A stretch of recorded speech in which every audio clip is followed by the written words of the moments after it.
to this second session for undergraduate thesis symposium here at C. I'm Milin, I teach here, and we have Sarovar and Kashi, Vishwanath Kashikar as our discussion. Um, this panel is titled Spatial Lives of Public Infrastructure. It identifies the intricate relationship between the public infrastructure and urban fabric. It examines how infrastructure, roads, bridges, transportation hubs, utilities transcend its functional role to shape spatial processes and social interactions and urban experiences. We have three panelists for this session. Subodh Shelke, Samiksha Bagade, and Kirat Kaur Gill. And all of these, all the threes will be discussing the various forms of infrastructure in the various setups. Like in case of Subodh, is discussing dam as an infrastructure which has come into the his own village and how it has changed the ecology and hence the practices and everything around it.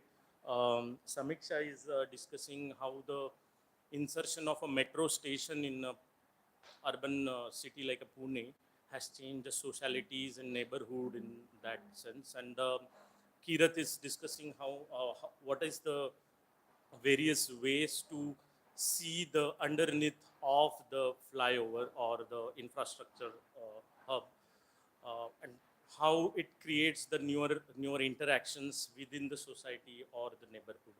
So with that, I will ask Subodh to start his presentation.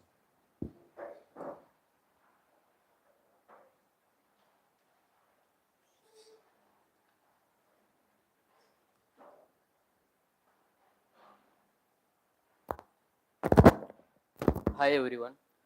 My thesis title is Infrastructure Transformation Impact on River Ecology. This site is located in Aurangabad, Maharashtra. This research is especially meaningful to me as my connection to the Purna River region runs deep. Growing up, I spent many summer vacations in this region, visiting family and immersing myself in the everyday lives and tradition of the local communities. Uh, mm, Visiting family and immersing myself in the everyday lives and tradition of the local communities. Over the years, I witnessed the beauty of the land and flowing river and the strong ties between the people and nature. However, as time passed, I also noticed significant changes in the landscape, transforming development, increase resource extraction, and those changes in how land was transforming the area. Those changes, while often viewed as a progress, were impacting not only the ecology of the river region but also the way people lived, worked, and sustained their communities. This personal experience led me to ask this question: uh, How does infrastructure development reshape the natural landscape and impact the ecological and economical fabric of its surrounding? My problem statement is infrastructure and related material intensive practices impact natural landscape, community life, and economic dependency. Objective was it uh, to analyze the impact of infrastructure on the environmental integrity of small town ecology, to explore connection between infrastructure development and social economical changes, to explore interdependency of community practices, water bodies, and infrastructure development. I have studied this river and two villages near the river, Kedarkheda and Merkheda. This whole area around the village and the Purna river is surrounded by agriculture land. I have studied this site through timeline, using combination of field survey, interviews with the local stakeholders, observation, and satellite imagery analysis. To explore this question, my research examined the effects of development on various groups within these communities, specifically the farmers, potters, and fishers, who rely closely on the river and land for their livelihoods. Each group brings unique perspective on how, in the last 15 years, infrastructure resource change are influencing their economic dependency, community practices, and relationship with the natural environment. This transformation I have studied through three phases. Phase 1, from 2010 to 2012.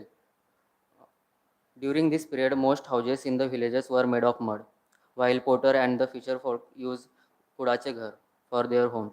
Those traditional homes are crafted from material readily available in the area like bamboo, cow dung, wood, and dry turati. Turati is a type of straw and or grass, is reflecting a deep connection to the nature sustainable living. Potter would sell their clay pots and crafts, and fisher folk sold fish at market held along the river bank. As both communities lived by the uh, river bank, river bank space essential to their work, with both professions relying on the river.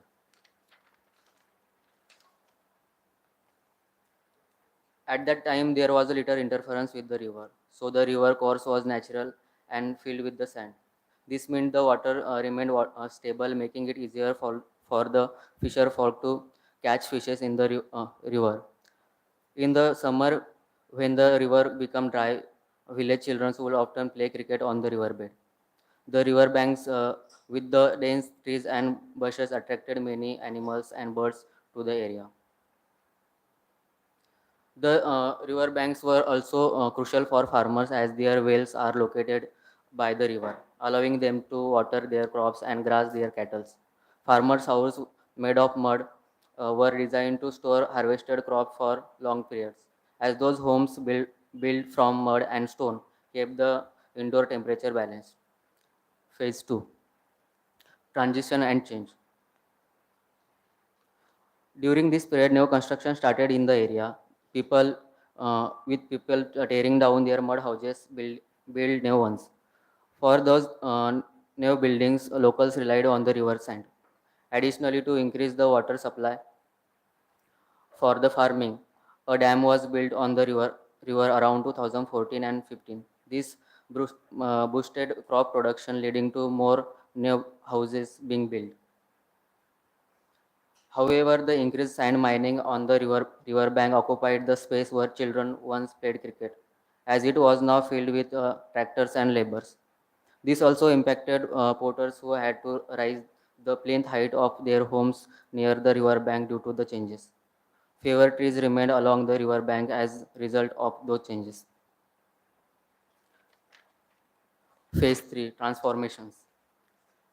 In this period, road, bridges, and new houses increased significantly, leading to greater demand for sand where were used for sand mining.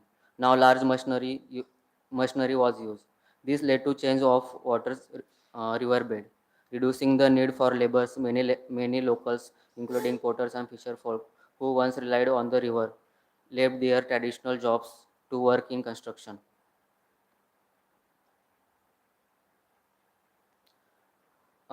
The extensive sand mining affect the river edges and dam, causing leak that swept away around 5 acres of farmland. The river natural state was lost, reducing the density of trees and impacting the environment and the daily lives of locals. In the last 15 years, about 90% mud houses was being turned down, and nearly all houses are now made of cement concrete. Those new houses also did not meet farmers' need for crop storage. Farmers realized that those new concrete houses were unsuitable for storing their produce because the unstable indoor condition led to quicker spoilage. To address this, they had to build separate storage space using traditional construction method. In conclusion, changing in building material and infrastructure development have affected community livelihood, cultural traditions, and local economies. This research highlights that new houses types are largely absent in both businesses and daily life within the community. The unchecked exploitation of natural resources, which are vital to the people livelihood, offers short-term financial relief, but leads to significant long-term consequences. This thesis illustrate how infrastructure development in rural areas affects architecture, ecology, and community practices. With the help of this thesis, realize the need to create spaces that support traditional activities and people daily needs for long time without harming environment. It demonstrates how local resources can be used meaningfully and highlights their benefits and uh, future necessity. Thank you.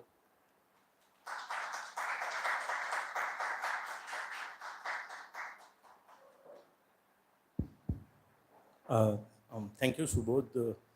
Just to quickly think through is it's how a simple idea of building a dam in a rural area has led to various activities. Like the first is you for a dam they required a sand for a concrete and everything. Then the sand mining came into picture. That got so much popular into the village that everybody started pushing that sand mining to create their own houses also, like to convert your houses from the traditional way of building it in the mud and the local material to the this RCC kind of a thing. And then in that in that practice of a new practice, the whole river has taken a shape that it is now caved next to the dam, and it is taking again the course, and then the dam is also now not functioning as a dam, and the river is already dead. So it's a interesting study what he showed through the chronology. For next I will ask Samiksha to come.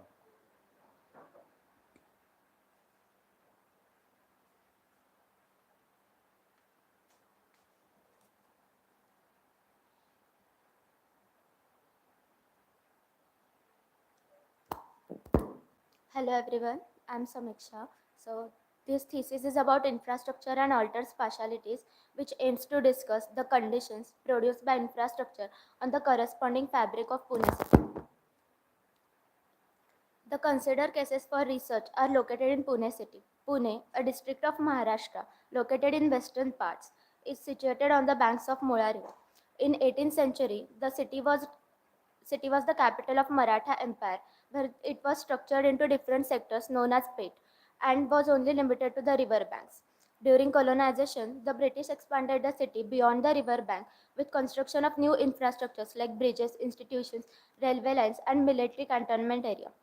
After independence, the city started growing tremendously due to available infrastructure and resources. It started expanding from its denser core to its outskirts. To improve the connectivity between parts, the PMC have recently introduced a new infrastructure in the form of metro lines. Elevated and underground stations have been designed along the metro lines, connecting the core of the city to its outskirts. Unlike the older parts, which are densely built areas, the newer parts of the city were planned with proper designated spaces for this infrastructure. The need and type of infrastructure evolve over time. Therefore, it becomes crucial to consider the placement of these infrastructures, especially in densely developed areas where such provisions were not originally planned while the fabric was evolving. This raises the question, how does the implementation of new infrastructure, in this case metro station, in dense fabric alters the neighborhood around it? For this, the metro line that passes through the city core is considered. Three metro stations with different neighborhood characteristics are chosen to see vulnerabilities in various contexts across the stretch of a single metro line. First case, Shivaji Nagar. It is mixed-use neighborhood with a railway station, informal settlement, residential and commercial area around it. Before the insertion of a metro station, there was an ST bus depot located in this area. This depot was transit hub which used to be which used to serve a large influx of people catering for a broad demography of locals along with travelers majorly from nearby towns. The presence of this infrastructure generated opportunities for economic activities to serve the class of transient populations. The settlement nearby developed a series of entrepreneurship, resulting in extension of houses on road fronts. The settlement held various services and livelihoods, including street vendors, small tapris, tiffin services for depot staff, ticket filling and booking hubs, etc., which used to take place inside and on the periphery of the ST depot. Opposite the ST depot, there were small eateries, khanavars, hostels, and budget hotels emerged. Residential buildings with shopfronts also adapted to the demand, featuring small enterprises. These establishments attracted a large number of customers, boosting the boosting the local economy. From the year 2020, an underground metro station has taken control over this neighborhood. The metro station is located on the periphery of the plot, while the development plan of the rest of the plot is still in question. As the metro majorly caters to the local residents, the eateries, lodges, and small shopfront face depreciation. The network of the settlements got demolished due to the restricted boundaries of new infrastructure. Residential buildings with shopfronts started converting into commercial complexes as many small local businesses that once thrived on high foot traffic could no longer sustain themselves. Because of this, many shops, khanapals got shut or resold for other purposes. Many of these new complexes now cater to IT firms drawn by accessibility provided by the metro. The increase in land prices in the area promoted redevelopment plans for the surrounding neighborhood, especially informal settlement, which will now be redeveloped into housing scheme under MADA, with the units to be sold in order to generate funds to cover the cost of relocating the ST depot. As enterprises of the settlement depended on ST depot footfall, their economic networks were demolished, forcing them to find alternative sources of income. The extension of the houses from the settlement, which were used for stalls, were either removed or now used for household purposes. Change in the type of a built from 3 to 4 floor residential apartments to structural commercial buildings in generating new aspiration among the neighborhood. The authorities have also increased the FSI along the metro station to boost the redevelopment. During ST depot, the surrounding footpath allowed multiple activities to take place, including informal markets, stalls, and small gatherings. People from settlement had placed many stall tapris on the edge of depot, promoting multiplicity of the edge, which supported local economy. The boundaries of the metro, which have various splints, only allow certain activities to happen, have generated restricted boundaries. Going to the second neighborhood, which is a Mandai. Mahatma Phule Mandai is city's largest retail vegetable market, is located in Shukrarpet at the center city. The place serves as landmark and is surrounded by densely populated residential areas and traditional vadas. The neighborhood features a colonial era radial structured market, new market, and was previously accompanied by a series of horizontal market units known as fruit market. Each vendor within this structure occupied a specific register space called gara. However, the market activity has had a spill beyond these designated areas, with vendors setting up stalls on adjacent streets, expanding the market footprints into surrounding. The horizontal market units were once hosted a variety of vendors selling fruits, dried food, and spices, etc. The spaces in between these structures were also occupied by small vendors or shops, further densifying the market and blurring the boundaries, making the flow of activity more permeable. Adjacent to the market, the Vada had residential upper floor, while the ground floor was occupied by Khanawar shops selling crockery and brass utensils. The introduction of an underground metro station adjacent to the new Mandai structure significantly transformed the market's layout. The fruit market units were demolished to make way for the new infrastructure. Many vendors relocated to nearby areas or other markets. The metro station was built on the site where a Vada once stood. The residents of the Vada were relocated to Vadgaon, which is on the outskirts of the city.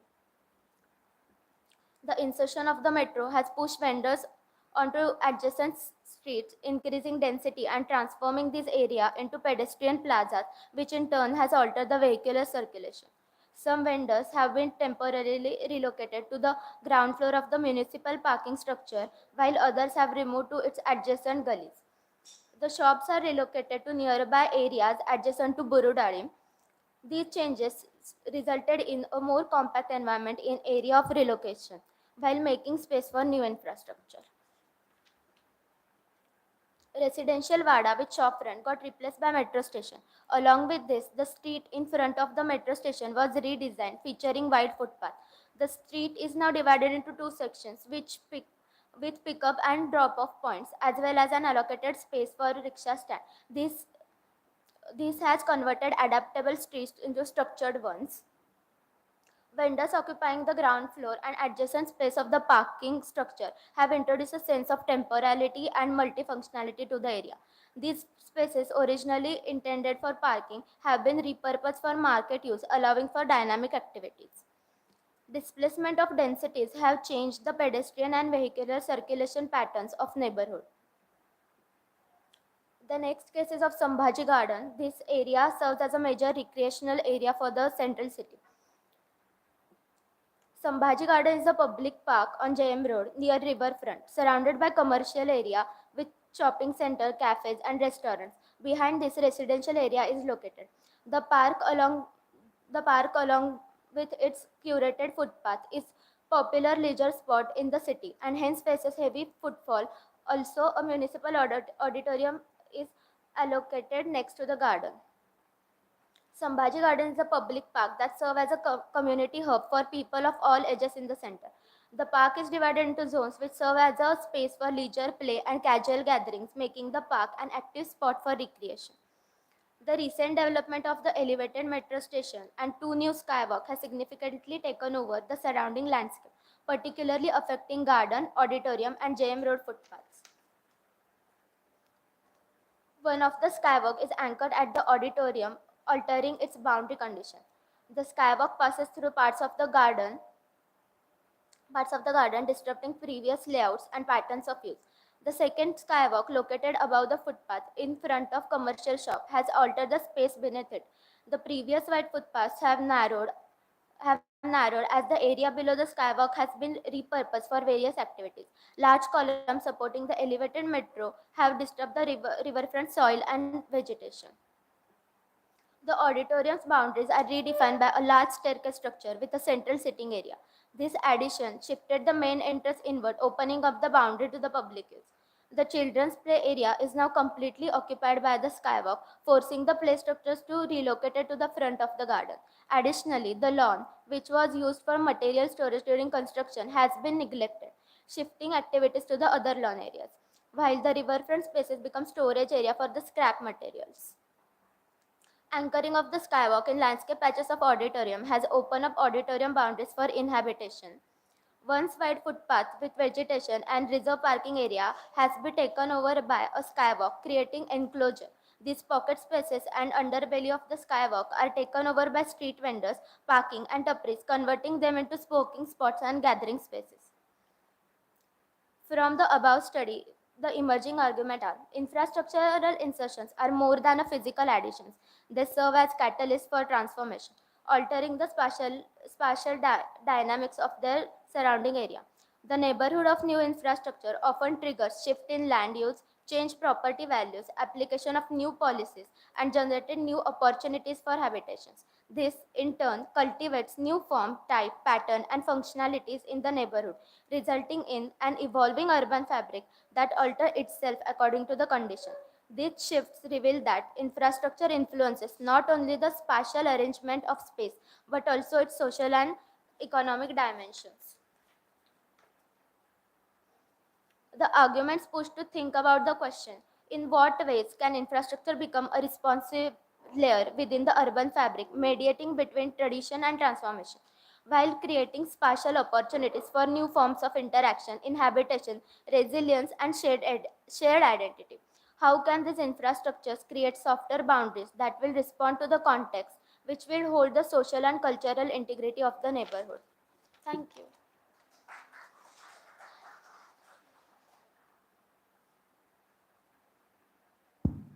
Uh, Thank you, Samiksha. Uh, Very nicely put. I think it's case of infrastructure. It's so easy to say shifted, allocated, or transferred. But in that simple thing, how many smaller daily practices or daily activities get lost? And Samiksha has very well put that together in the three cases. Thank you, Samiksha. And now I will call Kirat to present.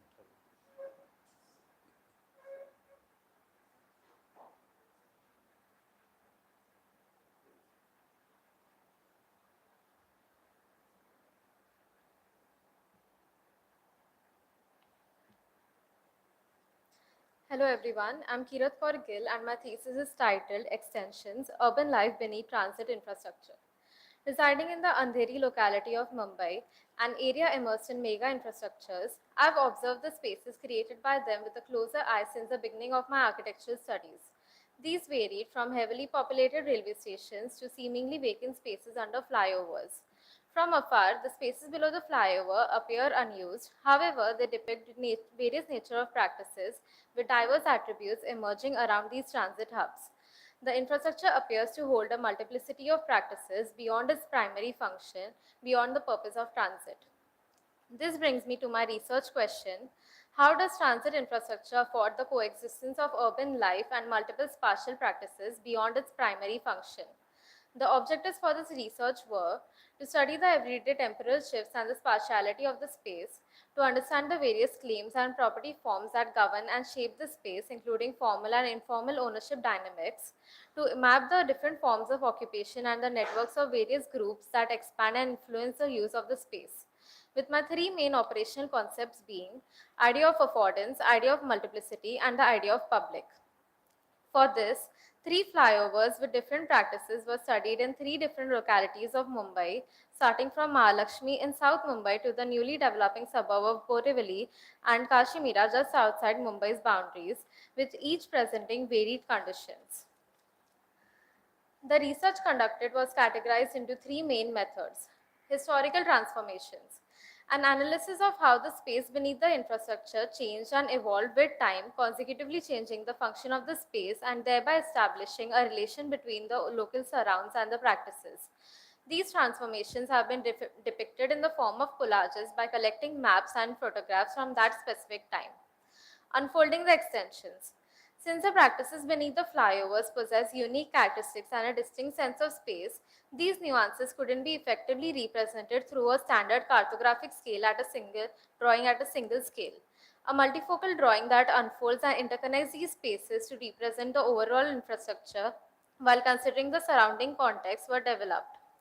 Claims of space. An analysis of the claims and property forms of the space, some being explicit owners while some being informal entitlements of the space. They have been depicted through stories of the people and businesses claiming the space, its property form, the everyday temporal shifts, and the spatial qualities it holds. The first case, Galas in Mahalakshmi. This 100-year-old British bridge is located next to the Mahalakshmi railway station, which connects perpendicularly to the Jacob Circle or the Sat Rasta while passing through the Dobighat settlement. On the right lies the Mahalakshmi racecourse and an informal settlement in the land owned by the BMC. The other few main localities where the bridge is located are Varli, Agripada, Mumbai Central, and Tulsiwadi. In 1920s, initially the space beneath served as a horse stable due to its proximity to the Mahalakshmi racecourse. There are also rumors that the British used this area as a bullet factory around the same time. In 1950s, since the mill lands were located close by, the space underneath was awarded to a few selected people by the government for activities such as warehousing, dye making, paper storage, cigarette packaging, etc. In 2015, after the mill lands got shut down in 1980s, the galas were not under use for several years until the last 5 to 7 years, where a number of car garages have come up in the space due to the vicinal location of the car showrooms, target customers of high-end cars, as well as easy access to markets such as Opera House, Crawford Markets. The 40 galas under this bridge were created by adding walls at column locations, making one gala of 20 feet by 100 feet, thereby 2,000 square feet spaces. Only few original owners are left who inherited these spaces from their family members. They call themselves the first tenants of the BMC who are liable to pay only property tax, whereas other owners have rented out the space at market price. The property tax of one gala is estimated to be around 40,000 rupees, while the market price on rent ranges from around 1.5 to 2.5 lakh rupees. There lies multiple different businesses, practices, people, and life in these galas. While the structural attributes of the space remain the same, the nature of each gala changes with changing practices. The height of the gala changes with the ascent and descent of the bridge, changing the usage of the space with it. Gala number 25 to 28. 4S Auto, owned by Mr. Lalit, is a private business operating in a combined space of 4 adjoining galas, making it seem like a huge heighted open space. They have also rented Gala number 2, making them the second tenants of both these spaces. The garage specializes in car repairs and modifications. Gala number 25 includes an office with storage above, car lifts, tire storage, a washroom, and worker living quarters at the back. Gala number 26 has a parking and a paint booth with cars under repair. Gala number 27 and 28 features 3 car lifts and a service station. The staircase shop. The staircase leading from the top of the bridge to the service road down has a small snack corner in it. On one hand, it has an entrance to the service reception to Skoda's Gala number 23, while on the other is the small snack corner which opens at 8 am in the morning and shuts at 10 pm in the night. Throughout the day, employees come to the shop during break for cigarettes, pan, and snacks. The residents of the nearby informal settlement use it as a general store. Gala number 6. Inherited from his grandfather, Mr. Rajiv Zaveri owns a vintage car garage which he started 2 years back. As the story goes, the BMC awarded one of these spaces to his grandfather for a dye making factory. After it was closed, the gala was shut for a long period of time until, in 2022, he decided to open a vintage car garage through his own interest in vintage cars. His target customers are situated in the nearby neighborhood, making this a good spot to start his business.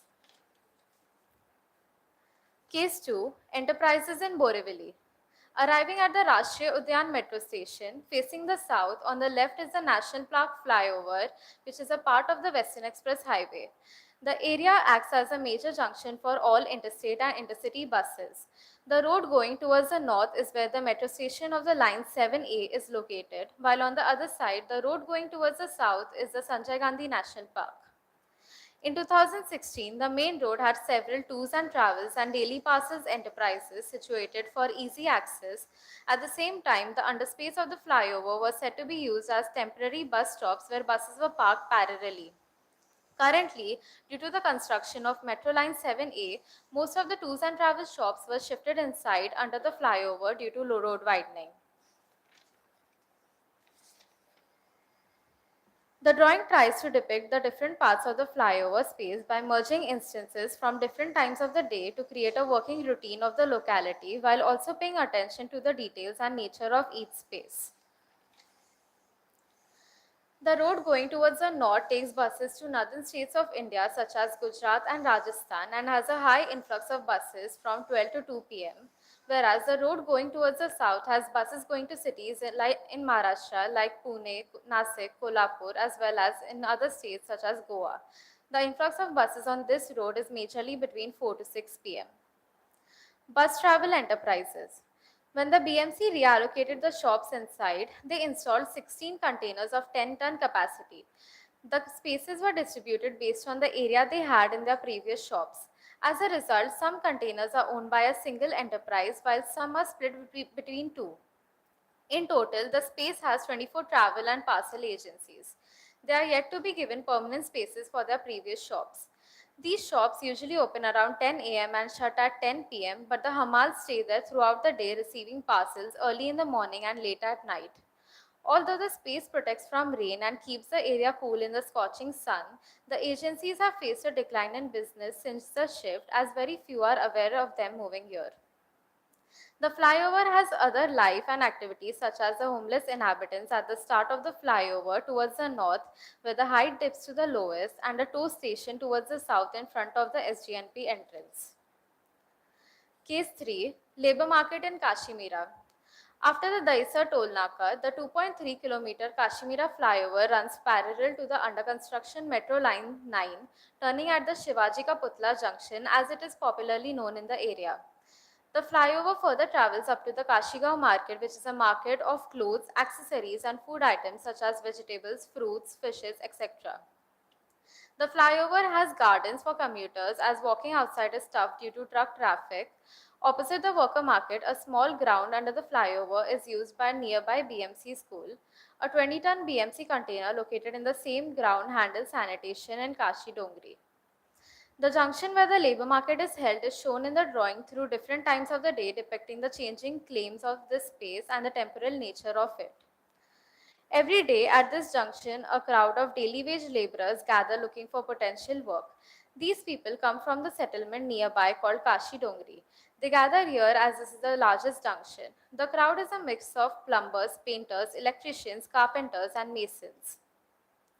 The sections show 4 different times throughout the day, where at 8 a.m. the labor crowd is maximum, at 10 a.m. the hawkers start coming in and laborers reduce, at 2 p.m. there are more fruit hawkers, cobblers and other sellers and no workers, and lastly at 8 p.m. there are the most number of street food and fruit hawkers. The underneath is an extension that continuously transforms, creating spaces for newer uses. These spaces have histories of how different people have used them as a spatial resource, whereas the technocratic approach of garden spaces created by the newer imagination of the underneath, which are being introduced as spaces for leisure for the upcoming middle class communities, does not speak of the context they are situated in. The research shows that these spaces tend to be extensions of the city fabric and how the practices are weaved into it, blending and merging with the surrounding urban life. These practices often act as nodes with connection to the networks and occupations of different groups. The underspaces of transit infrastructures, though public, tend to have formal and informal claims varying with space and time. These spaces and practices tend to adapt to the larger urban, economic, and spatial shifts along with the smaller everyday temporal shifts. This study can be taken ahead by finding ways of retaining the spatial nature of these spaces and practices which organically occur in relation to the urban life it supports, while also repurposing these abundant quantities of transit infrastructural spaces with a response to the complexities of life and space in the city of Mumbai. Thus, the thesis further informs the question, how can we develop and repurpose these spaces organically in order to respond to the urban life it is situated in? Thank you.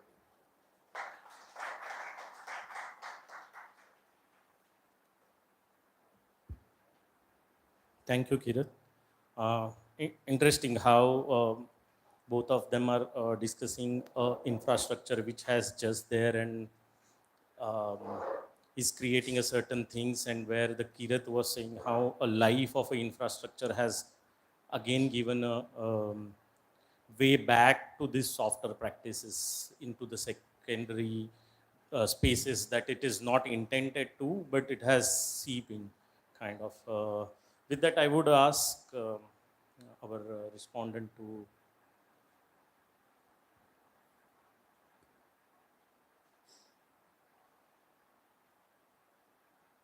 I'll start with a couple of common questions for all three of you. Uh,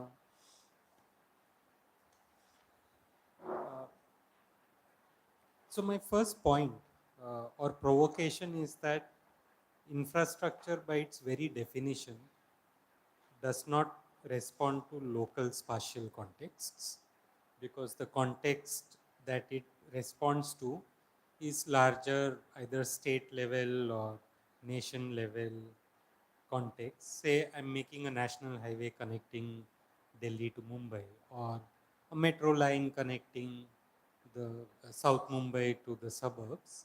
The context that or I make a dam which is going to supply water to 100 villages. So the context that it responds to is a larger spatial context. But more often it's either a larger political or a economic context. So even decisions of, say for example, what material to choose to make the bridge or the dam depends on larger questions of, what material is available, what will last 100 years, so on and so forth. So I want, since all three presentations in different ways uh, were suggesting somewhere that all these infrastructure projects are not cognizant of local realities, and in different ways people of the locality try and improvise, try and inhabit it in order to make it more human. Okay? So, and I am saying that infrastructure, by its very definition, infrastructure is something that does not, I'm not saying it should not, but it responds to a larger context, which is at variance with the local context. So I would like all of you to respond to that. And the second, which somewhat borrows from that one, is that again, in all three presentations, there was a subtext, or uh, you were somewhere implying that infrastructure creates certain changes, which very often results in collateral damage, in the sense that it also brings about changes in people's lives or people's lives of the locality, and there is a certain negative connotation to it. Right? But there could also be positive connotation to the making of the infrastructure. So in each of your cases, if you could say one thing that you think, uh, according to the community, not according to the state, according to the people living there, one thing that they think they benefited from because of the infrastructure. And I'm very clear here, it's not the state saying that the locals benefit, because the state will always put a spin saying that we are doing this dam and it will help you, or a metro, so on. But do the people feel that they gained something? Yeah, so this was a common set of questions I would like you to respond to. But then going, looking at it individually. Um, so, Subodh, in your case, just I had a couple of questions regarding the data itself. So maybe when you're answering that, that would help me. One is, in your plan, you showed two villages that you were studying, right? One seemed to be slightly upriver, or upriver of the dam, and one seemed to be slightly downriver of the dam. So I'm intrigued, the changes that happened, social impact that happened, was it different for those two? Because the one who are slightly upriver of the dam, they would have constant water now, and the one downriver has the sand and sand mines. Uh, and a related question to that was, is this a perennial river, or was it a perennial river, or no, it was a seasonal river? Okay. Uh, so, but that is only a clarification question. I was thinking that uh, when we talk of this infrastructure, at what scale should we draw the infrastructure literally in plan? And in relation to that, at what scale should we study the uh, context of that infrastructure? So, if I look at the bridge and the dam, two things that seem to happen in that village. Uh, when I'm studying that dam, should I study it in the regional context, depending on how, where all the water of the dam is supplied? Similarly, when I study the bridge, should I study it in the context of which two big towns or cities that bridge is bridging? Yeah? Because I've come across many cases where both, say a bridge is there, but the people of the village who live right next to the bridge, they have to travel 6 kilometers to access that bridge. And actually they have no reason to access that bridge, because it's not in the direction of where they would like to go. Same happens with dams also, that a lot of times the dams don't supply any irrigation to the people living next to the dam. So in that context, how do we study infrastructure, and at what scale do we draw the infrastructure and draw conclusions from that infrastructure, of the dam that is built and the uh, bridge that is built?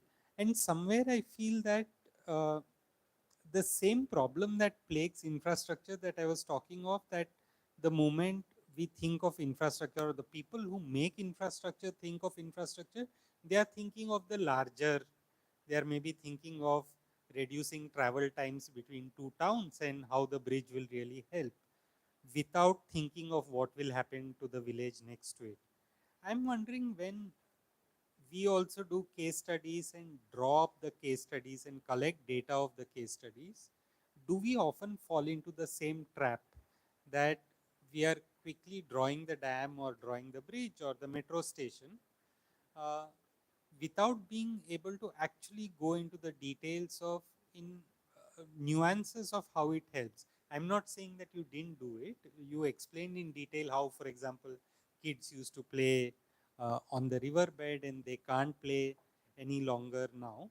But I feel that more nuanced observations like that, I'm sure you had, because you are from that village. I'm sure you have many nuanced observations like that, and I'm like eager to listen to like 20 more stories in detail of exactly what changed when the dam came into being. Yeah? Should we do one by one? Yeah, Yeah, so I know this section is called infrastructure and all. This is the whole section is called that, no? You haven't given us the small book. Thanks. I want to collect all the C books.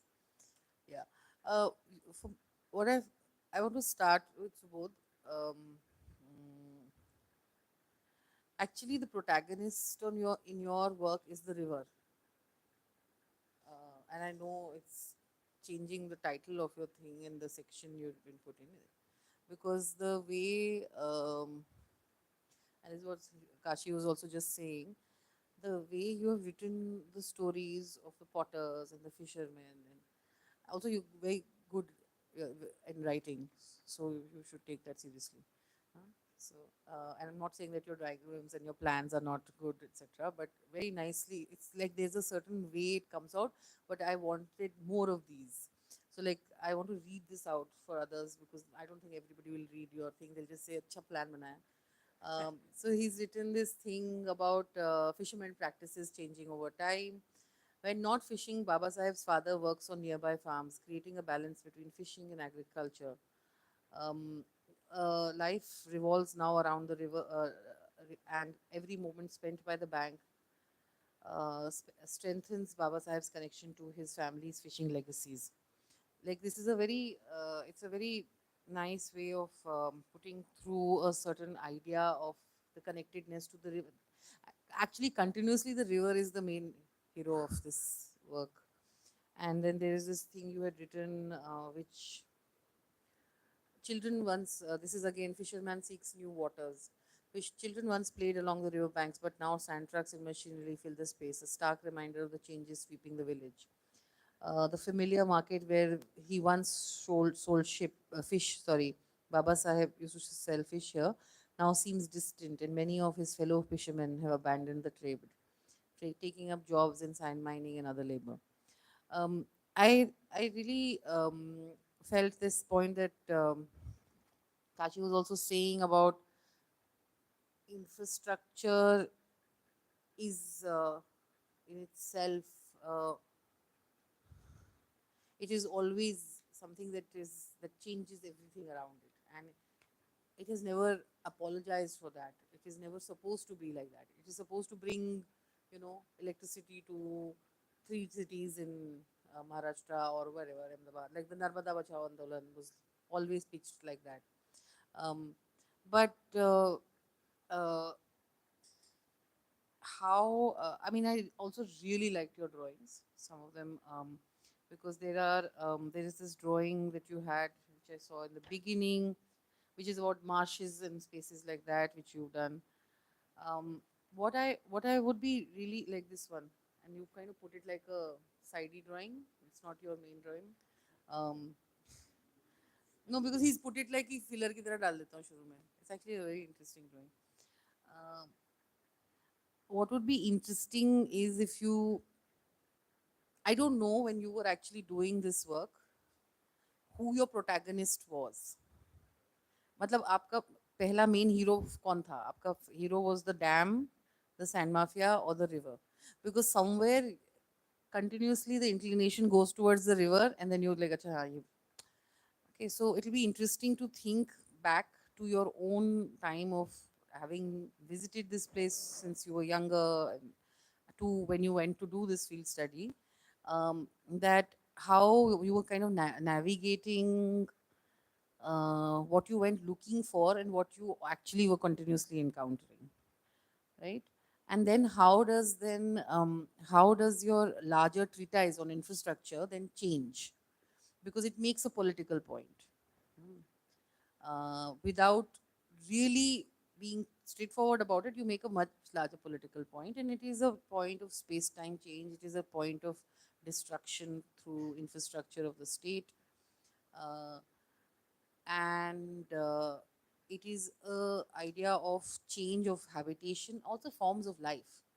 Also, you actually do the phenomenology part, the everyday life changing very well, but you kind of become reluctant towards it. You withdraw. Like you're like, अच्छा ठीक है इतना लिख दिया, अब let me go back to the building का drawing. So yeah, I mean, I think that's what I have to say. It's not more a question, but more of a comment and some thoughts. I just want to clarify when she asks who's the hero, I think you mean main किरदार कौन था, not in the sense कि positive होना जरूरी नहीं है. आपके story का मेन किरदार रिवर है या डैम है या ब्रिज है.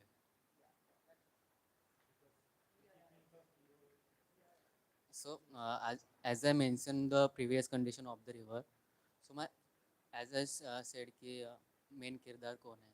So dam is the thing happened with the dam erosion happened and 5 acres of land. That is the highlight point of my observation first. Then I started looking around the area कि exactly dam is a problem or not. But when I started talking people and observing the other area of the surrounding the river, so I came to know कि dam is not problem.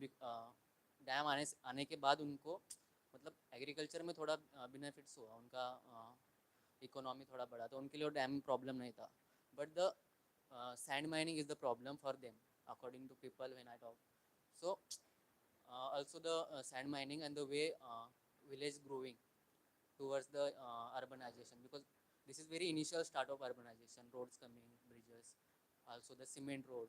They are first they are using Dama roads for the then now started construction in these concrete roads. So the need for the sand is increased rapidly, and also the mining previously the mining happened, but that is not this much of amount.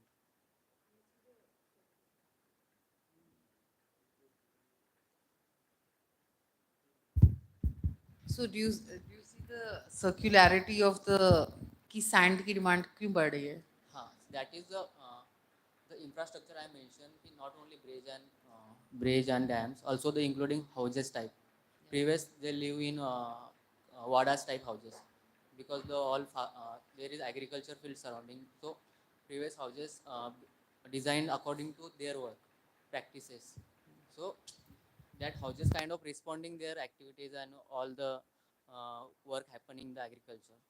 But now the people started making these concrete houses, not for the they are not thinking about कि agriculture need क्या है, उसके हिसाब से बनाना चाहिए नहीं बनाना चाहिए, but they are looking beauty of the house कि हमारा घर.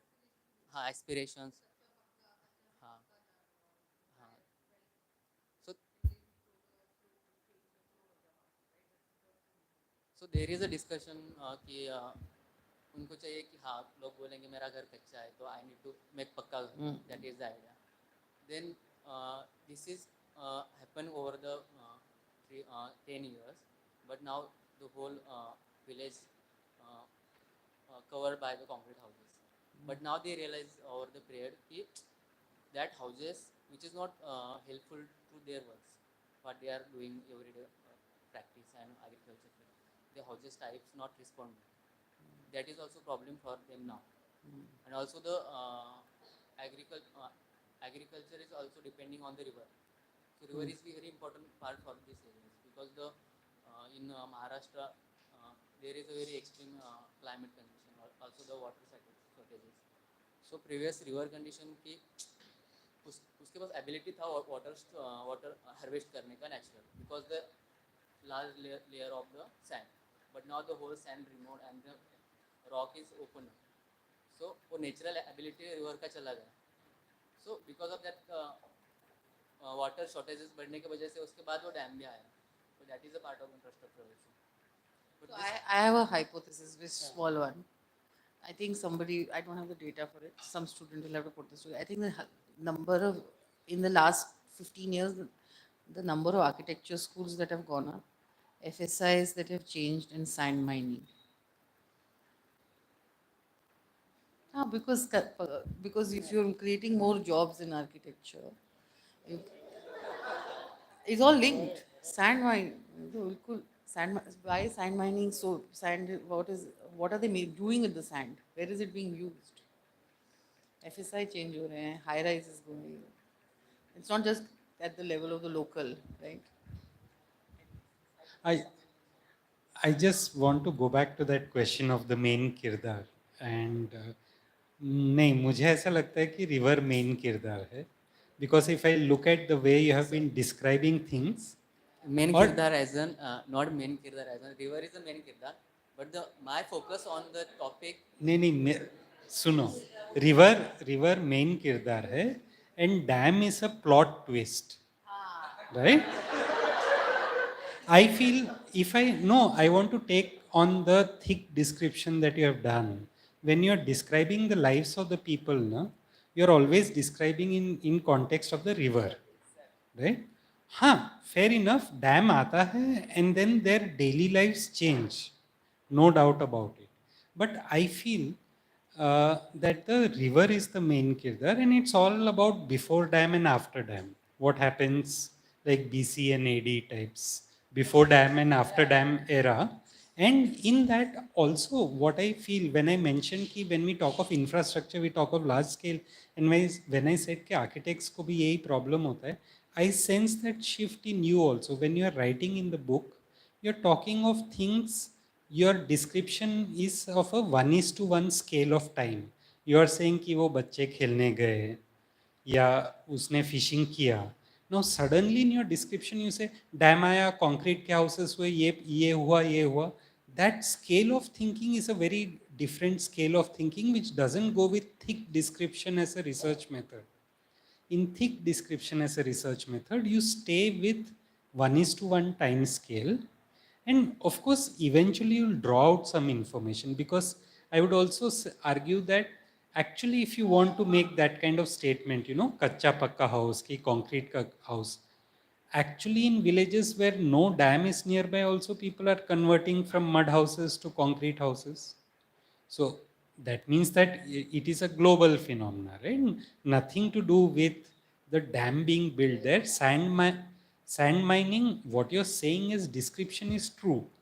But if I'm going to connect sand mining to the fact that the amount of concreting in the whole region has increased, because I'm sure sand mining is not only serving those two villages. Sand mining must be serving at least 2 villages के लिए उतना sand mining नहीं चाहिए, right? Which means sand mining became an opportunity because the dam was built. ये side पे there is no water, you can do sand mining. But what to me is of more interest is when you are describing कि because of that kids no longer go to the river bed, right? Because now there are trucks and people of a different kind. Maybe the people who are sand mining are not from those two villages, the workers, the truck drivers. So now parents feel very hesitant sending their kids alone on the river bed when there are so many dumpers and trucks going. That to me is relevant to your document because you're saying that at that global scale sand mining happened, dam happened, but look at local scale what it does. Because on one hand it is always dry, which is why I asked the question whether it's perennial or seasonal. Because अगर seasonal river है मतलब कुछ ही महीनों के लिए बच्चे river bed पे खेलते होंगे. डाउन रिवर के विलेज में अभी पूरे साल खेल सकते हैं रिवर बेड पे और अप रिवर विलेज में पूरे साल नहीं खेल सकते रिवर बेड पे. To me that is the beauty of going into the local, no, that the two villages I'm imagining this, if there is water in the dam for say at least 8 or 9 months, that means वो village के बच्चे तो जा ही नहीं सकते ना. So I was wishing for those kind of stories, you know. ये दो गांव एक जैसे थे पर अब वो एक दूसरे को they are discussing them as you are the up river, up dam people and we are down river to the dam. And our lives, the way our lives have changed are different. There's also a very interesting other material binary that is happening, and it comes through, but then it's the potter's clay from the river and the sand from the river. Two completely different things, which both things have coming from the river. And they are the that for pottery you use you have to find a particular kind of clay, and then you mentioned this potter 2-3 times, and then it kind of fades into the dust of the sand mine. Novel likho. Very, actually it's a very there is a you have it's a very inspiring study, in the sense that there is a lot of, and I'm not going to be like Kashi and say that architecture में जब तुम उसको render कर रहे हो तो you're losing some things or finding some things, but I think you could write more. Hmm? And I'm not just saying this because I'm from humanities, but I think there are many things that you can write through this. It's a beginning of a interesting blueprint to something.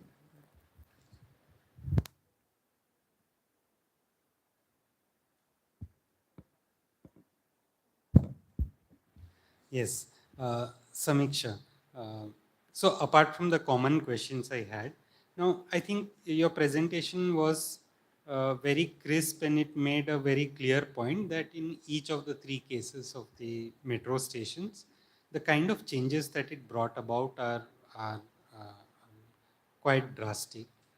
Um, but when you were showing that, I just was wondering if we go um, decades back in history, and if I look at, say, the Mumbai local train stations, I'm sure if someone was doing the thesis, I don't know how many decades back, they would have made the same point, right? That the city was of a different kind, and then this railway line and local stations came, and that infrastructure completely destroyed the local fabric.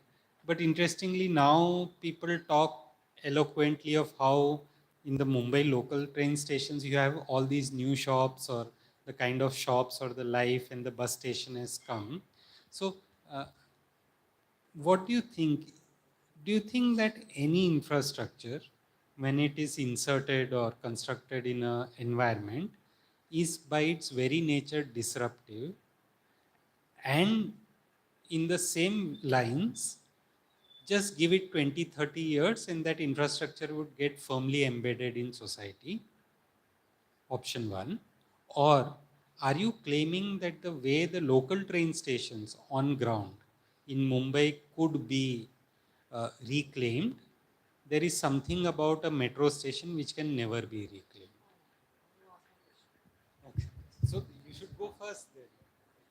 No, I actually want to approach this question through a matter of aesthetics and the aesthetics that metro stations lend themselves to, which is this kind of futuristic space agey.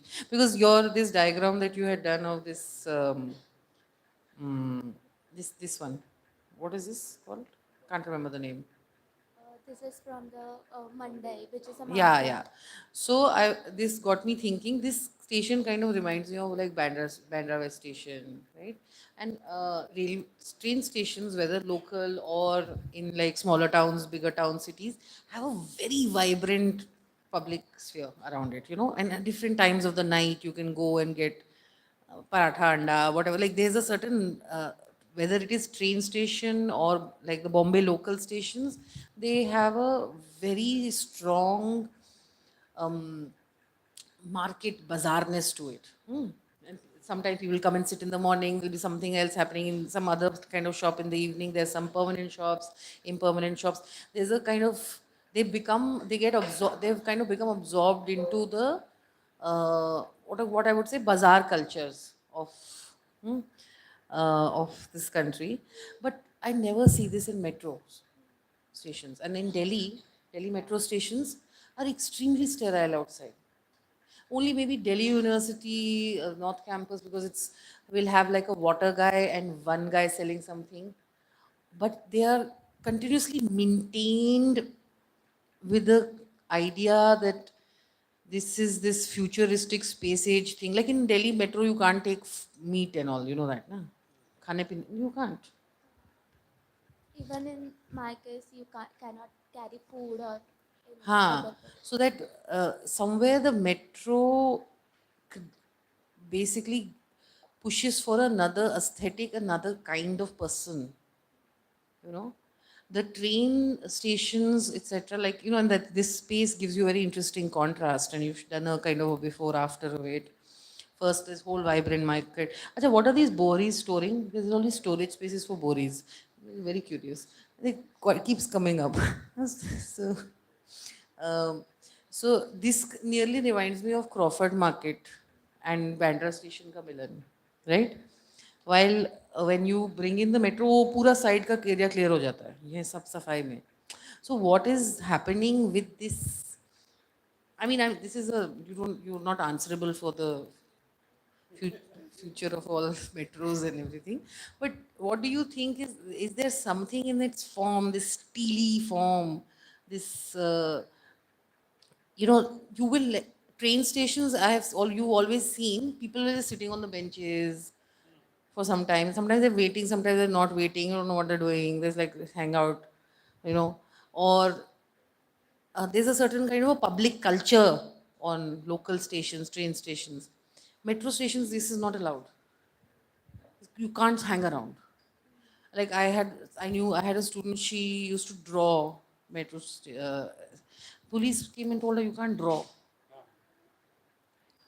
So also your experiences of when you're moving between these spaces, suddenly there's certain restrictions कि यहाँ पे photo नहीं लेना, यहाँ ये नहीं करना, यहाँ ये नहीं करना, and वहाँ पे you're just part of the whole scene, right?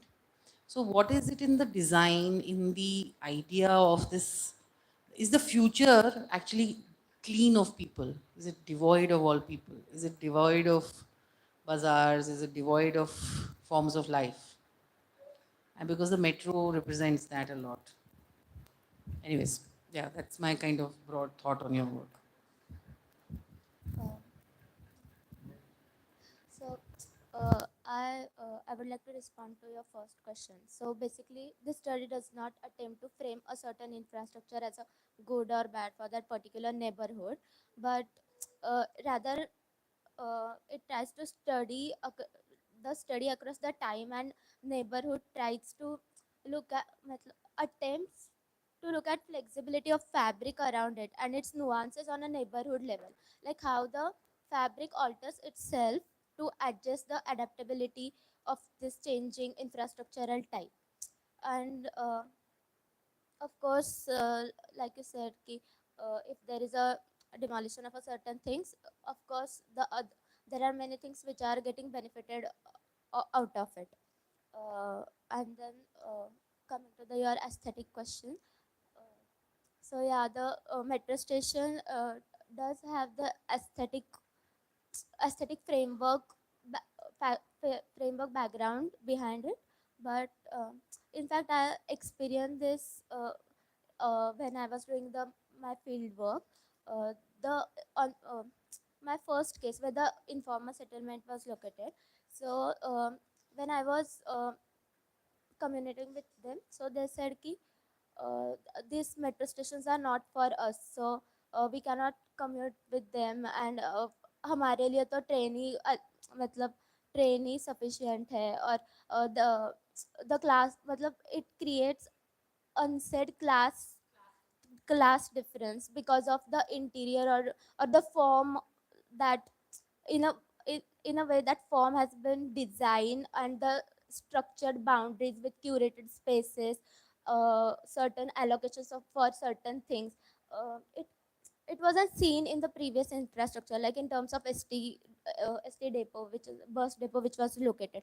There were open boundaries which were free for adaptation, but in terms of metro, already the metro station has come up on the periphery of it, so it in sense has restricted the boundary itself, and the constant security guards roaming around it, and the yeah.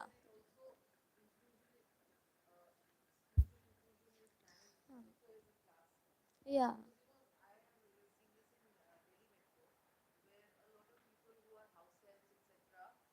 Take a bus route and you would tell them that, you know, you why don't you take the metro? It's just faster. They're like, nee, nee, this is not for us. For us. And there is not such a huge price difference. Of course, there is a price difference, but it's not dramatically huge. But somewhere the idea is that no, we as the people who work cannot go in this thing which is, you know, looks so managed and clean, etc. So Also, even the interior layout of the station and comparative to the railway station, the interior of the metro station are very restricted. Like in terms of you have to go through a lot of process, which is very restricted, and the uh, whereas in terms of railway station, it is very wide open and free and adaptable platform which can be adapted by anyone, and there is no restrictions for sitting, gathering, or whatever.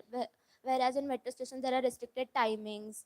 There are matlab, a specific time where you can wait and sit, etc. The security is constantly is checking on you. Even when I was going for field work, when I was clicking the photos, they were constantly staring at me, looking at why you are capturing this, and there were further inquiries which I had go through. uh, and then when I was studying the Monday, so yes, there is a relocation of the vendors to the surrounding spaces, but I'm not saying that has completely demolished the economy of it, because the market, the public that comes to the market is at a very large scale. It is a city market, so the public is still coming over there. The public are still searching for their specific vendors, where are they sitting and where are they relocated. In fact, my mom does this because she has a specific fruit vendor for certain fruits and etc. So people are coming and it is happening, but there is a drastic change, like between the colonial structure and the new market. The entire vendors, like the informal vendorship, has been shifted, while as exact contrast to the opposite side, it is a very structured footpath with drop up and pick up points, and a uh, specific space for auto stand, etc., and curated vegetation with this aesthetic street lamps coming up.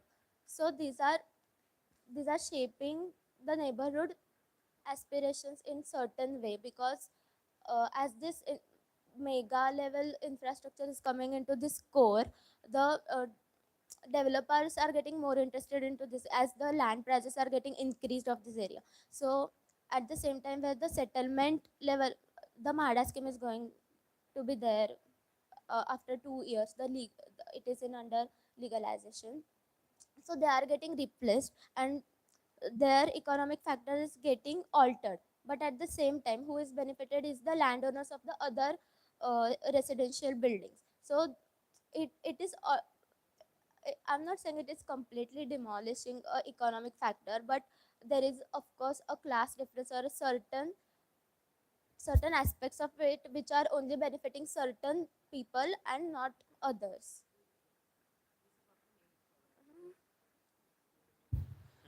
but no, there's this, you know, you guys might have read that seepage essay of Raksna.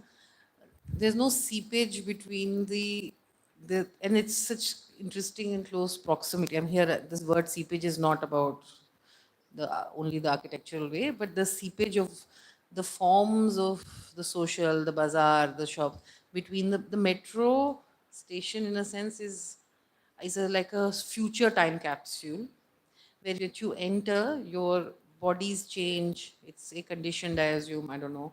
It's also the surveilled space. So the idea of the future where the metro becomes that one location is then a space which is clean, devoid of humans, devoid of the bazaar of forms of life, and it is the surveilled body. And of course, the advertisement of this infrastructure, like when the incoming infrastructure was advertised, the renders or whatever the drawings produced by the authorities were full, matlab, highly rendered with full of vegetation and this glass facade buildings in that pictures. So it already create that class difference and feeling of isolation in the people from the neighborhood whose that whose house type or whatever the fabric of the neighborhood is not getting considered in those things. I think this is, I would agree that somewhere in your presentation and what you said initially and now seem to be slightly two different things. I mean, it's fair to argue that what is happening with these metro stations is something which is not similar to what happened with local Mumbai local train stations or even that ST stand that you were talking of. I'm sure the day it was constructed, all these vendors didn't come, right? It must, over a period of 5 years, that area would have grown. Somewhere I get a sense that you are making the argument कि metro station के साथ ऐसा कभी नहीं होगा, because there's something about the design of that metro station which is not like any other infrastructure project which cities tend to claim over a period of 5-10 years. Is a fair argument to make. Yeah, so then make that argument like that, that there's something about the metro station which is not like other infrastructure. Or unless you want to make the argument, no, that it's just because it's new, it is like this, wait for 10 years and it will become like any railway station in India or any ST bus stand in India. The pressure of public transport in India is such that if not now, after 5 years, some telewala will come there because there are a lot of people coming out of the station and wanting to buy vegetables on their way home. Which one is it for you? I'll think on it. Okay. I will ask. No, no, no, no. I'm speaking for So, Kirat, in your presentations, the first thing, maybe I missed that point. These galas that you were talking of, they are rented out to these people or they are owners, or you said they pay property tax, but they also can inherit, right? Someone inherited it from there. Yeah, so in 1950s, the government give these spaces to few people for warehousing, dye making, and then a few of the people inherited these spaces, and then these owners further rented out the spaces. So right now, only few original owners are left, and most of the spaces are rented out. So it is So like that. originally they gave them, meaning ownership was. And sublet. Huh? Yeah, sublet. Rented, all of them are renters to the BMC. Okay, they are all All renters. Yes.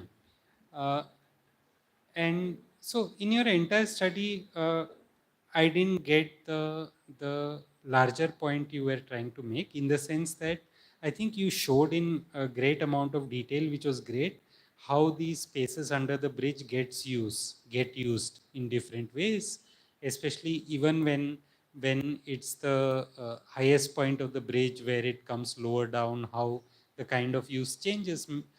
I got a sense that you are saying that just before or when the height is very low, it is not technically rented, but homeless people or other people are occupying it. So it seems to be fully occupied.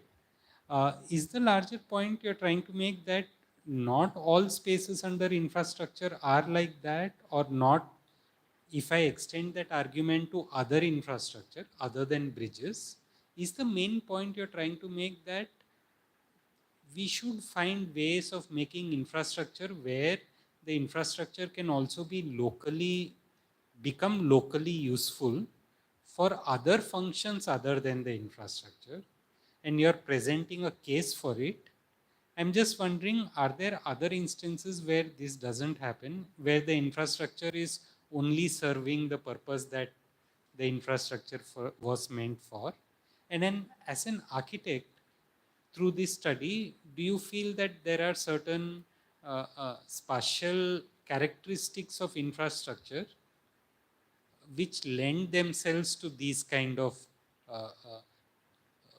more uses than the intended purposes? Otherwise, we see that, for example, in Ahmedabad, most spaces under the bridge are currently dead. They are neither being rented out, nothing is happening. So they are just there. And I think this has been one of the key problems of infrastructure, that it creates huge amounts of space in the city, either under it, above it, besides it. But there are very few instances where they are being utilized in a meaningful manner. Uh, so, so coming back to my question, so are there other spaces under the bridge which are not being used? And in your understanding, what differs? What is the difference between the cases you studied where they are being used well and the ones where they are not being used? Is it only a municipal thing that they didn't sublet it out? Is that the only reason, or is there something else in terms of location, design of the bridge, etc., etc.?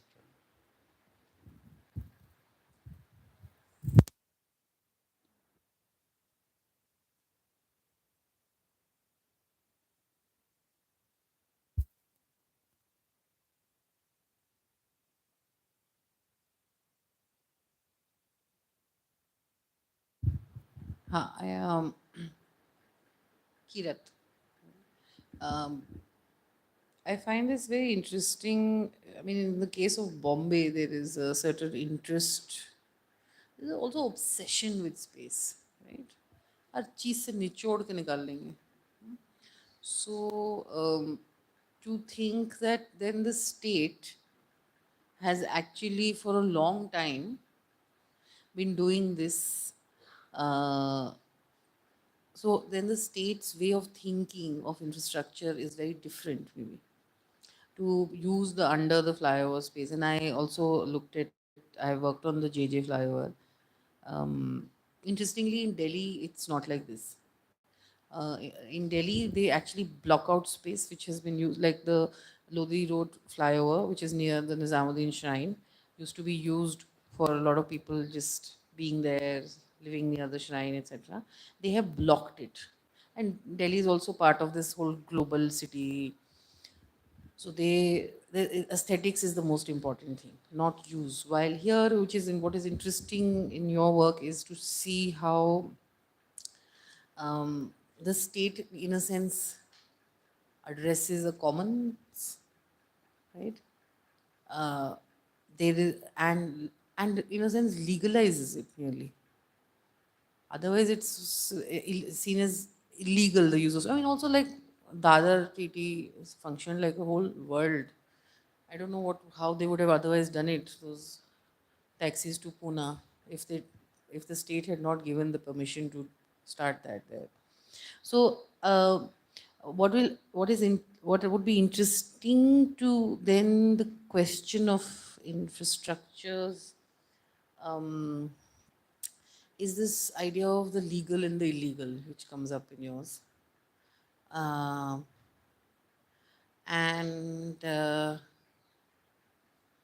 what happens to the spaces under metros? Today I was coming and I saw that a lot of these posh type showrooms have opened. If there is a metro, I don't know. I'm not seen the Bombay metro per se, but kind of a comparison to कि metro के साथ कैसा दुकान है और इसके नीचे क्या दुनिया बन रही है, उसमें एक अंतर है. I also found it interesting that you looked at it over time. So what was being done in the 1950s and uh, till now. So I mean, Bombay's always had a space crunch.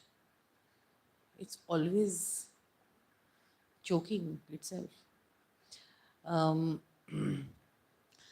I mean, for me, what is the interesting thing is that governmentality and infrastructure, which is about the control of space, is letting this kind of a thing appear inside its very controlled totalitarian space, you know.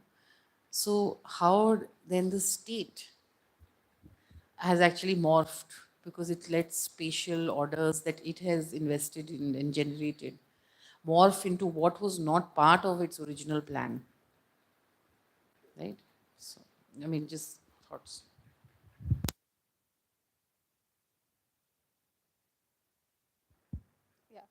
So to answer your question, I initially started with looking these spaces as these are blank spaces created, like these infrastructure has huge empty spaces.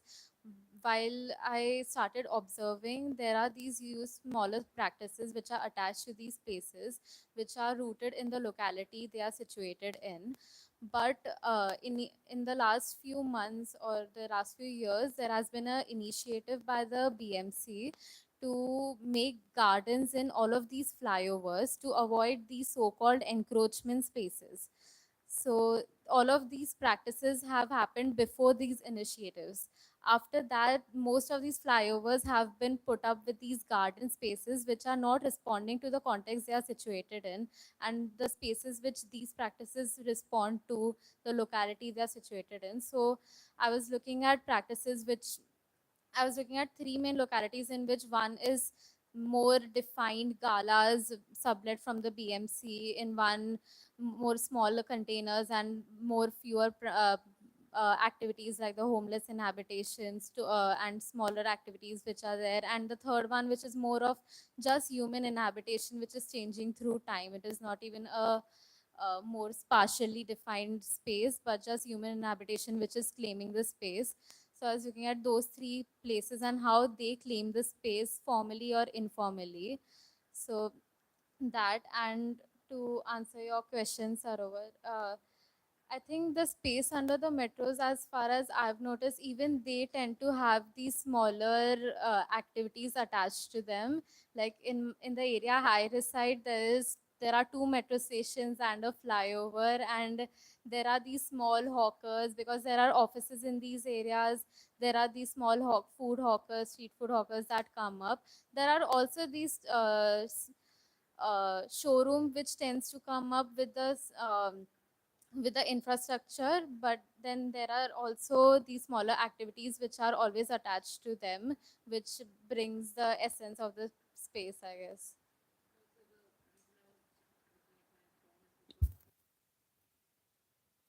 No, because two things that. So do you know about the Senapati Bapat under MVDRV? One, what is it? 11 mile project, right? 1 mile? 1 mile. I thought it's okay. I don't know. Anything is possible.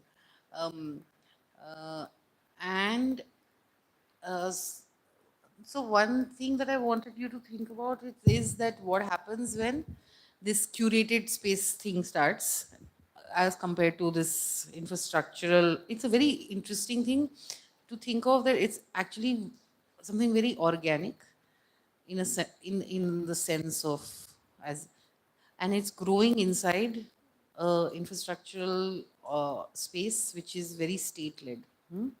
And then the state actually absorbs it and tries to make some money out of it also. A. The second thing that I wanted you to think of is this under the flyover thing, because I worked on the JJ. Um, in the flyovers you look, so the JJ flyover is a very specific case because the JJ is also a flyover built as a bypass, right, to the Muslim area. So here, none of these areas are not are they being bypassed, not being bypassed? Is the space underneath then more flexibly used?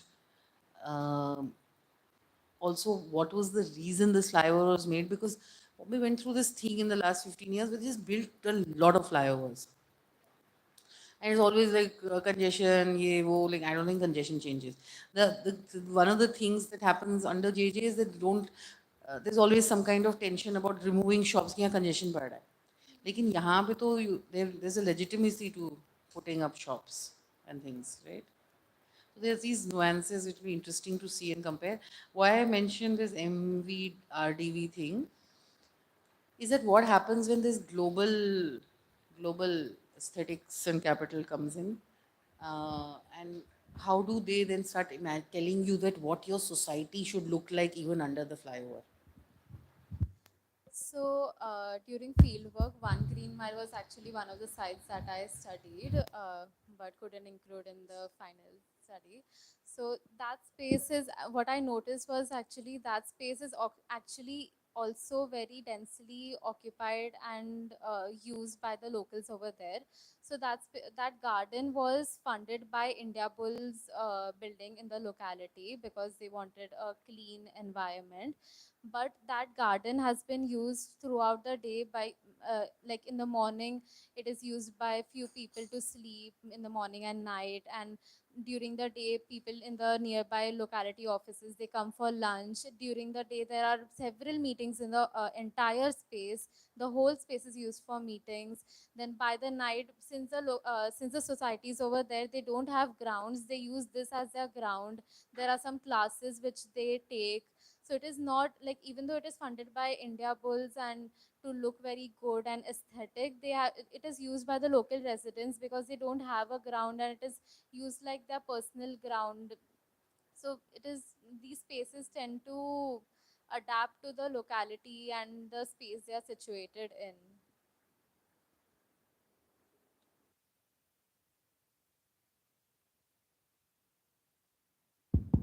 I think all of these, what means the questions which you were asking, I was always thinking, all of the thesis, they are not denying the scale of infrastructure is between connecting the two cities or a dam to provide the water to lot of area, but they are saying in all of that, the smaller life forms of everyday are getting lost. And even in the case of Mumbai stations, I'm sure that there must be gone and they have come back. So anyways they come back.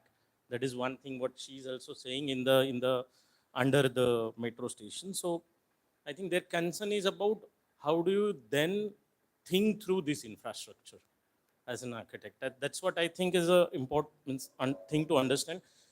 That I don't think they are denying that the infrastructure is like for a big thing and to cut down the time and all those things.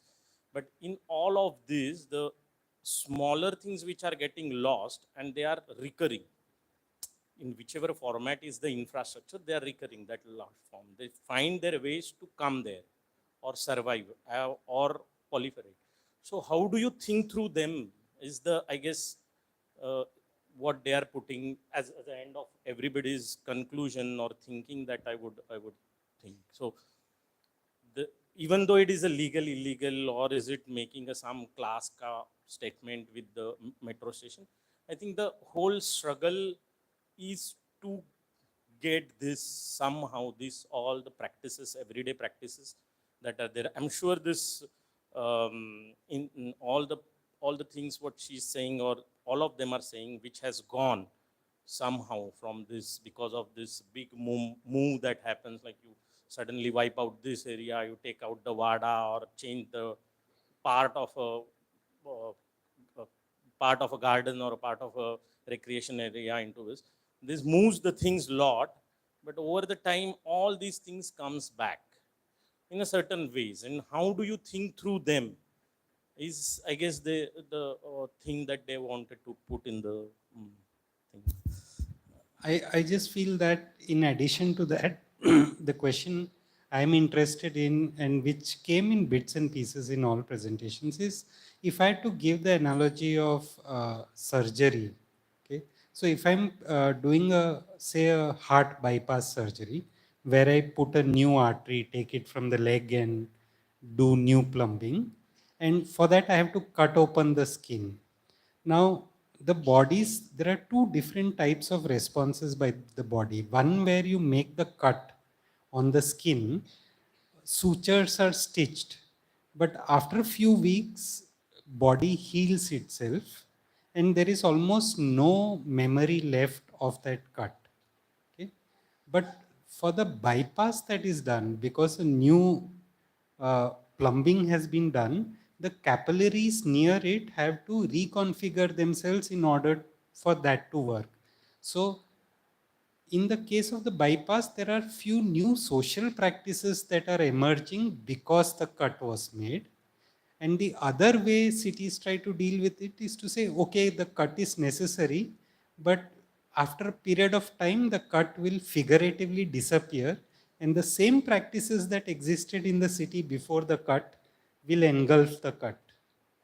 So, and I am also asking myself, based on what all of you are presenting, are there two different types of infrastructure? One which can never be completely healed and one which can completely be healed. And so is the distinction between the railway line and the metro like that? Is the distinction between a dam and a bridge like that? Because we should look at, are there different ways in which spatial practices respond to infrastructure? The fact that they respond is undeniable. How, what is the strategy that the city uses? I find it fascinating emerging from your studies.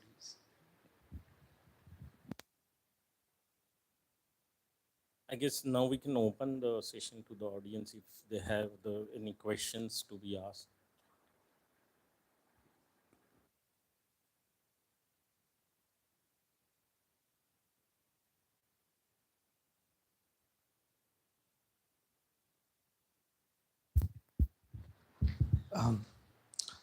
I don't have a question, but I have a comment. I thought there was something interesting and nice, something new that emerged in this work that happened. I didn't see all the three presentations. I came late, so I'll kind of speak from where I saw.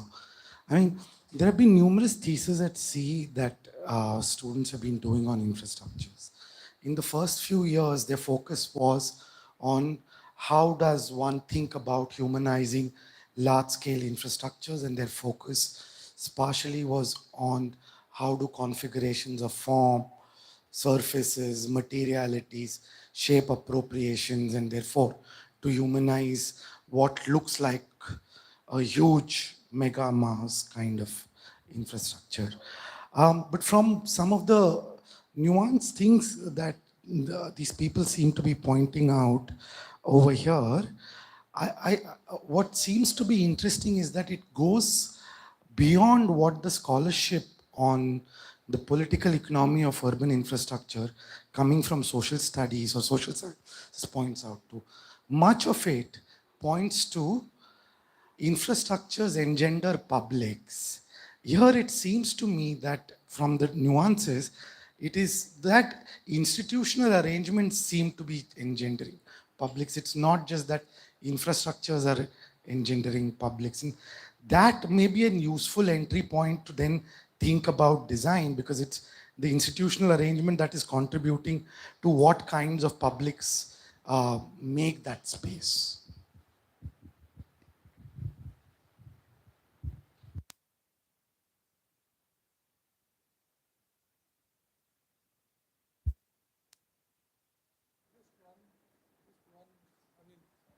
Summary thing before we kind of just what Vishwanath was saying is like I mean locating the spatial question is important for you all, right? The question of form and space, and in that, what does this infrastructure? I mean, it will be very nice for you all to think through now also comparing with each other. Does the form of infrastructure, which is have specific impact on the spatiality that it kind of brings about and therefore life, no? And because that's very important to understand this, no? Like the how does what is the nature of new spatial arrangements? What is the nature of new form? What is the new form that is emerging? I don't know. That's a very important thing for you to like like if we change the architecture of the infrastructure, would the spatial arrangements change then? You know, or new configurations of form will be different. So I think that's an important question to kind of remember in this, a core base question. Huh?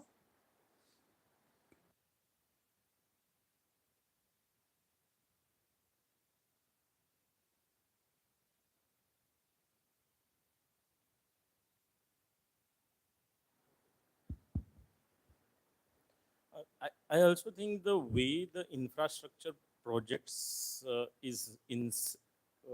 the way they happen is also through this very technocratic way. They rely a lot into the numbers. They decide all the scale of it.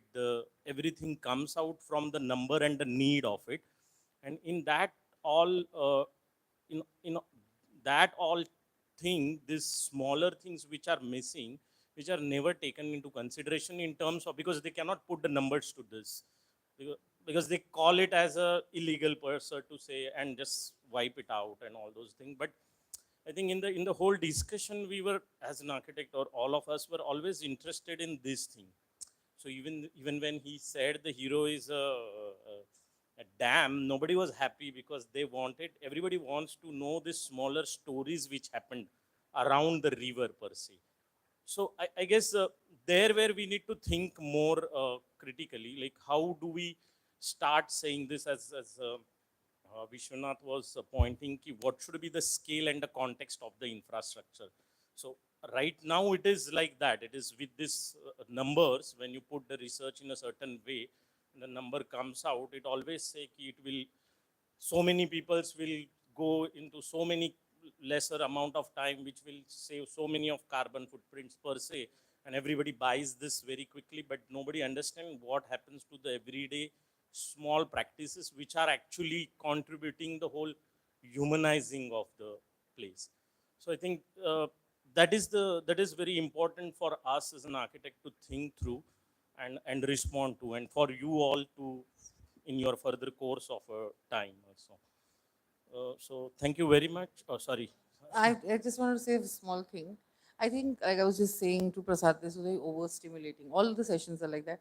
But it's very interesting that there's a density that you have provided to it. It's nearly like you've given personalities to infrastructure. Because, you know, in a form, function way and the planning way, when you imagine infrastructures, you think of them as very cold, stark structures. And I think there's a density that you guys bring to it. I mean, it doesn't matter who you think is the protagonist, but you definitely build these like plots and pasts and futures with it, which is very, very interesting. All three of you do it very well. Thanks.